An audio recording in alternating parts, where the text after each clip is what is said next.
Hello and welcome और welcome back to dot divinity 805। आज की वीडियो में आपका बहुत बहुत स्वागत है। मैं आशा करती हूँ आप सब बहुत अच्छा कर रहे होंगे। तो आज का जो वीडियो है वो जेमिनाइज के लिए है। अगर आपका सन साइन, मून साइन या राइजिंग साइन जेमिनाई है तो ये वीडियो आपके लिए है। आज हम देखेंगे कि 31 मार्च से लेके 6 अप्रैल के बीच में आप लोगों के लिए क्या प्रेडिक्शंस हैं, आप लोग क्या एक्सपेक्ट कर सकते हैं।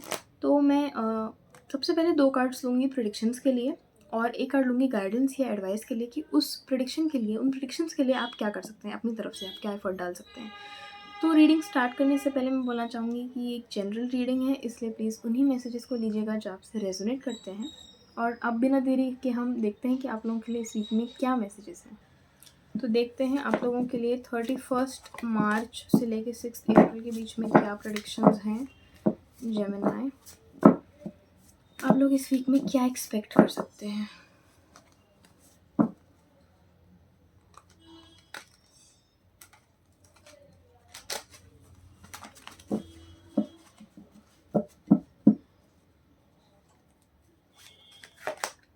Nine of swords,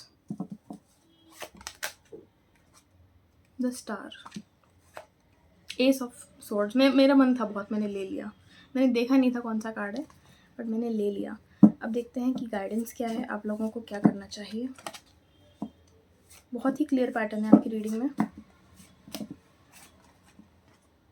justice, two of cups बीच में भी मुझे दिखा था, फिर से दिख रहा है मुझे। बहुत ऐसा लग रहा है एक सटल मैसेज आने की कोशिश हो रही है यहाँ पे।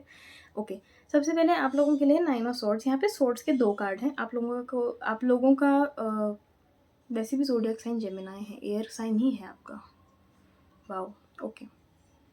अच्छा, मुझे ना ये भी सेंस हो रहा है, अगर आप लोग एस्ट्रोलॉजी मतलब आप अपना चार्ट वगैरह भी दिखाते हैं अगर, तो हो सकता है कि आपका कोई डिफ़िकल्ट थोड़ा पीरियड अभी चल रहा हो और आप उससे थोड़ा ट्रांजिशन कर रहे हो शायद। इस टाइम पे जब आप इस रीडिंग को देख रहे हैं या नेक्स्ट मंथ की शुरुआत वगैरह में, हो सकता है आप लोगों का थोड़ा सा टाइम बेटर हो रहा हो। ऐसा मुझे सेंस हो रहा है कि अभी तक आपका टाइम शायद थोड़ा सा टफ रहा था।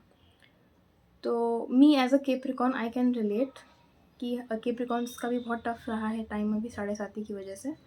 Okay, so nine of swords है यहाँ पे, स्टार है, एस ऑफ सॉर्ड्स है। तो नाइन ऑफ सॉर्ड्स से मुझे लगता है हो सकता है ये वीक जब शुरू हो तो थोड़ा आप लोगों को स्ट्रेस का सामना करना पड़े, थोड़ा परेशान होना पड़े। स्लीप साइकिल आप लोगों की थोड़ी डिस्टर्ब हो, या आप बहुत ज़्यादा ओवर थिंकिंग कर रहे हो। आप लोग सोने के टाइम पे या जब भी रिलैक्स करना होता है आपको, आपके मन में फ्यूचर या पास्ट से रिलेटेड बहुत सारी चीज़ें घूमने लगें, या ऐसे लोग हों शायद जो जिनकी वजह से आपका थोड़ा सा आगे बढ़ना या और चीज़ों पे फोकस करना थोड़ा मुश्किल हो रहा हो इस टाइम पे। मुझे ये भी लग रहा है कि इस टाइम पे आप थोड़ा रिग्रेट कर रहे हैं कुछ चीज़ों को, पर आप इस एनर्जी में मत आइए। देखिए, क्योंकि कार्ड्स एक्चुअली बहुत बाकी के बहुत पॉजिटिव कार्ड्स हैं। रिग्रेट मत करिए। देखिए, जो होना होता है वो हो जाता है। हम अपना एफर्ट तो अपनी बेस्ट कैपेसिटी से डाल सकते हैं, बट हम हर चीज़ कंट्रोल नहीं कर सकते।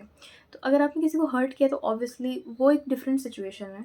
वहाँ पे आप देख सकते हैं कि आपको किस तरीके से सिचुएशन रिजॉल्व करनी है, बट अननेसेसरी रिग्रेट हमारे किसी काम का नहीं होता है।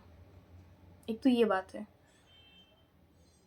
अपनी मेंटल हेल्थ का भी आप ध्यान रखिए इस टाइम पे। मुझे यहाँ पे पता नहीं क्यों, मुझे स्ट्रेसफुल सिचुएशन से ज़्यादा आपका लिया हुआ स्ट्रेस यहाँ पे सेंस हो रहा है कि आप स्ट्रेस ले ज़्यादा रहे हैं, जितनी सिचुएशन बुरी है नहीं। अब यहाँ पे स्टार का कार्ड है और एस ऑफ सॉर्ड्स है। अगर ऐसा है कि सिचुएशन भी बुरी है, आप लोग सोच रहे हैं कि सिचुएशन तो बुरी भी है, हम स्ट्रेस ले भी रहे हैं, तो देखिए यहाँ पे स्टार का कार्ड है। ये है होप का कार्ड, ये है चीज़ों के बेटर होने का कार्ड। ये आता है डेथ के बाद।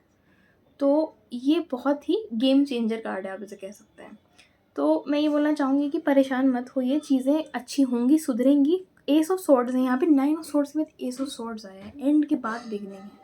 तो यहाँ पे डेफिनेटली मैसेज है क्लैरिटी का, क्योंकि एस जो है वो बिगनिंग का कार्ड है। तो कुछ यहाँ पे ख़त्म हो रहा है, कुछ वो ऐसी साइकिल है जिसको आप लेट गो जब अपने मेंटली आप जब करेंगे तो वो लेट गो होने लगेगी। आप इस चीज़ को नोटिस करेंगे। शायद आपने पहले भी देखा होगा कि आपके थॉट्स से आपकी रियलिटी में डिफरेंस आता है, आप उस लेवल तक पहुँच चुके हैं अब।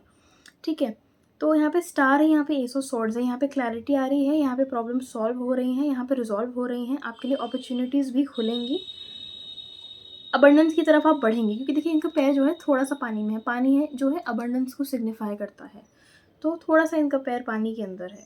तो धीरे धीरे वो ट्रांजिशन हो रहा है। देखिए, आपकी इंटेंशंस बहुत प्योर थे, जो भी सिचुएशन हर्टफुल यहाँ पे रही है, क्योंकि यहाँ पे एक इन्होंने जो बकरी का बच्चा, बकरी ही है नहीं, हाँ बकरी का जो बच्चा है।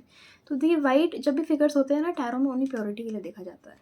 तो ये बहुत इनोसेंट फिगर है, तो ये मैं कह सकती हूँ कि यहाँ पे आप लोगों का ज़्यादा फॉल्ट नहीं था।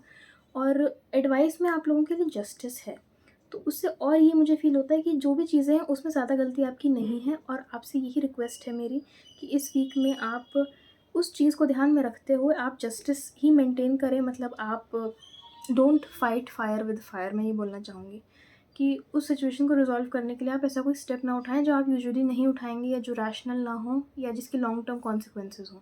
ऐसा कुछ मत करना आप।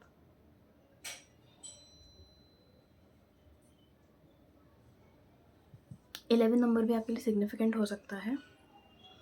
और टॉप ऑफ द डेक है 2 ऑफ कप्स, तो हो सकता है कि आप इस टाइम पे आप धीरे-धीरे आप ऐसे रिलेशनशिप्स को लाइफ में वेलकम करें जो इक्वल गिव एंड टेक पे डिपेंडेंट हो, जो कि पॉजिटिव हो। यहाँ पे मुझे लगता नहीं है बहुत सारे लोगों के लिए कुछ रोमांटिक मैसेज हो सकता है, बट आई थिंक बहुत कम लोगों के लिए कुछ ऐसा हो जाए, क्योंकि 2 ऑफ कप्स 2 बार मुझे दिखा था। तो अगर आपके कोई पार्टनर हैं या आप किसी के साथ एक रिलेशनशिप को स्टार्ट करना चाहते हैं, तो उसके लिए मुझे लगता है यहाँ पे धीरे-धीरे क्लैरिटी आती जाएगी। तो ये थे आप लोगों के लिए messages. I hope this reading resonated with you. Thank you so much for watching. I will see you next week, and if you like this video please like, share, comment and subscribe. Thank you.